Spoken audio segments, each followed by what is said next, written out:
Se eu falo de temperatura, se eu falo de umidade, se eu falo de pressão atmosférica, você automaticamente vai associar o quê? Associar o quê? A atmosfera. Mas como que você faz a relação desses três elementos com os processos, com os fatores e a divisão em escala no mundo inteiro? Você não sabe? Pois você está no lugar certo. Esse é o canal Bora Atualizar. Eu sou o professor Almeida Júnior e aqui você tem sempre com e de qualidade geografia e atualidades. Agora aguarda só um pouquinho, só um minutinho. Solta a vinheta, papai!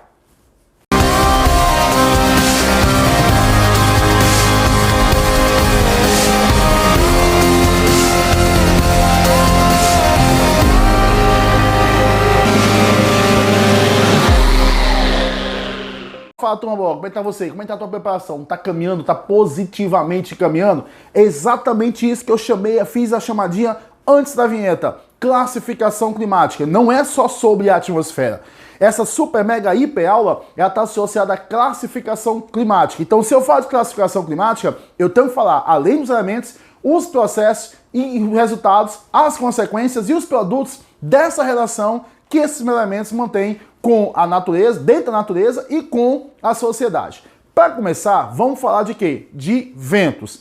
Quando você pega uma questão, quando você pega um item no seu exame de seleção em larga escala, você fala, encontra a leitura referente à pressão atmosférica, você vai estar associando a ventos. O vento sopra de uma região anticiclonal para uma região ciclonal. Ciclonal começa com C, então não dá. Mas anticiclonal começa com A. A mesma vogal A que vai dar origem à palavra, o que, meu Deus do céu? Alta pressão, tá bom? Os ventos sopram uma região de alta pressão, que é a mesma coisa que anticiclonal, para uma região ciclonal, tá certo? Inclusive tem uma aula aqui, eu vou deixar o link para você referente a isso, tá bom? Então você vai ter essa dinâmica, literalmente, do ar em movimento. Dinâmica do ar em movimento, você vai associar o quê? A ventos, tá bom? O que você vai lembrar disso? Dos fatores, tá? São diversos fatores que influenciam nesses processos muito dinâmicos, muito volumosos, muito velozes com relação aos três elementos da atmosfera: temperatura, pressão e umidade. Vamos recordar? Latitude, altitude, maritimidade, continentalidade, vegetação,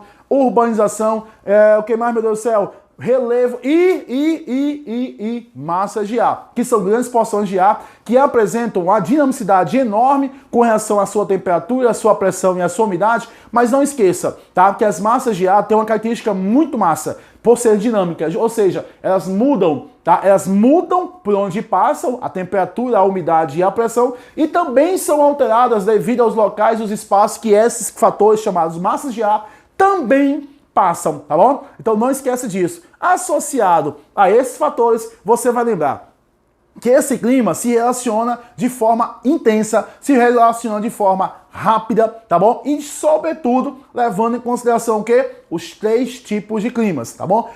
A atmosfera se relaciona a três tipos de climas. Mas como assim, três tipos de climas? Eu já li só no Brasil 6, né? Em outras regiões são 7, 8, 10, 15. Como assim três tipos de climas? Com relação à escala, turma boa. Aqui é diferenciado a informação. A classificação climática, ela pode ser diferenciada com relação à escala. E o que é que você deve entender por escala e geografia? O tamanho da área trabalhada, a extensão da área abordada, tá bom? Então são três formas de classificação climática: microclima, mesoclimas e macroclimas. Quando você encontra microclima, você vai lembrar, os microclimas variam de acordo com o quê? Com a superfície. Tá? Que é com certeza uma superfície mais reduzida. Dentro dessa superfície, você vai lembrar também que apresentam aspectos ligados principalmente os microclimas com as coberturas vegetais. Então a grande dica não é só você ir, porque é uma extensão menor que 100, que 10 km. Não, tá? Não é só isso. Geralmente as áreas microclimáticas estão associadas a coberturas vegetais. Então, a umidade vão se destacar muito mais, tá bom? Com também os demais elementos. Não esquece, os microclimas estão associados à ocorrência de barreiras literalmente de geomorfologia. Então, quando você fala de microclima, vai lembrar das coberturas vegetais e também da geomorfologia da área, tá bom? E esse, logicamente, associado ao quê? A geomorfologia, você vai lembrar de relevo. E outro fator que também vai classificar nessa área menor, que são os microclimas, você vai associar Há a questão também das edificações, ou seja, o processo de urbanização também vai influenciar na questão dos microclimas. Por isso você associa a microclima urbano lá naquela temática associado a ilhas de calor ou efeito estufa. Ou seja, as cidades formam áreas microclimáticas, tanto no aspecto socioambiental, né, na dicotomia entre natureza e sociedade, como também tão somente no aspecto natural. Agora saiba diferenciar o que é esse microclima urbano de aspecto natural, esse microclima urbano de aspecto socioambiental junto às suas relações que prejudicam a natureza, tá bom? Vamos revisando então? Quando você pegar alguma questão, algum item associado a microclimas, primeira forma de classificação climática, você vai associar a vegetação, você vai associar ao conforto, que é a partir da relação que essa vegetação tem com a atmosfera, por exemplo, na questão térmica e na questão também úmida, ou seja, de umidade atmosférica. Não esqueça, umidade só pode ser classificada como úmido ou seco, temperatura quente ou frio. Não vai dizer que o inverso úmido, por exemplo, é frio. Não há nada a ver. Uma coisa é umidade, outra coisa é temperatura, tá bom? Então, microclima, ficou legal? Ficou bacana? Associando a microclima, você tem na sequência a questão dos mesoclimas. Vamos lá. O mesoclima vai ter uma variação a partir de quê? A partir da paisagem. Essa paisagem natural vai estar associada em especial a um elemento muito específico, que é justamente o quê? O relevo acompanhado do aspecto altitude. Então veja que lá no microclima são outros elementos naturais, mais participantes junto à sua avaliação. Aqui no mesoclima, segunda forma de classificação climática, você tem a influência, a variação a partir da influência relevo. Por quê? Porque aí você vai ter a interação, não esquece disso, a interação entre a energia disponível. Olha, eu não entendi o que é essa interação de energia disponível. É nessa área, numa área que vai de 10 até 100 km de largura. Isso é o que classifica uma área geográfica classificada como mesoclima. Essa interação entre a energia, você vai associar, acompanha aqui, ó, o dedinho, a evaporação e a geração de campos de energia, turma boa, tá bom? Então os mesoclimas estão associados a relevo e essa possibilidade de interação entre 10 e 100 km de largura, a questão de energia. E uma outra informação associada com os mesoclimas é a questão da situação particular do macroclima. Então você tem uma coisa maior, tá? Por isso que os mesoclimas estão mais associados à questão de regiões, tá? E os microclimas são mais associados à questão de locais, tá? Então você tem a classificação climática, olha que coisa boa, olha que coisa massa. Você tem a classificação climática associada à questão local, que são os microclimas, a questão regional, que são os mesoclimas, e tem a questão global, que são justamente o quê? Os macroclimas. Professor Mendes Júnior, ufa, que coisa massa, que coisa legal. Quando eu falo de macroclimas, o que eu vou associar? Primeiro, vamos lá, calma. Você já sabe a classificação de microclimas, associada à vegetação, associada às cidades, associada também a relevo, uma largura com menos de 10 km, tá bom? Mesoclimas, você vai estar associando entre 10 a 100 km, com influência principalmente do elemento relevo, acompanhado do aspecto altitude. Que massa, né? E agora chega para você macroclimas. Relaxou? Foi muito rápido? Tá relaxado agora? Continuemos. Quando você fala de macroclima, então clima global, você vai associar o quê? O clima de uma ampla região geográfica. Isso é lógico, né? Isso é fundamental você entender. Agora vamos classificar. Nós estamos falando de algo que está na casa dos 150 a 2.500 km de largura em média.